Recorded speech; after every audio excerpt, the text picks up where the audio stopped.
Мы снова остались без трусов. Это происходит уже третий раз, и третий раз я снимаю подобное видео. Все потому, что мы продаем трусы на Wildberries Озон, и буквально на днях я сняла продающий ролик с продажи трусов, и в Инсте он зашел на 350 тысяч просмотров, в ТикТоке на 250, и на Ютубе на 100 тысяч. И, соответственно, вся партия по нулям. Распродана. И мы не успели завести новую партию, потому что большие задержки были в Китае, соответственно, люди сейчас хотят купить, но не могут.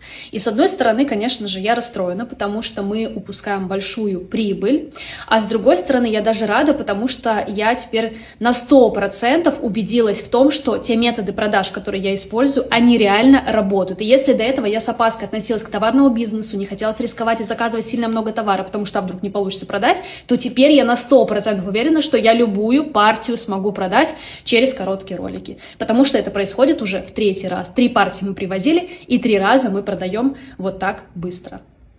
Работает.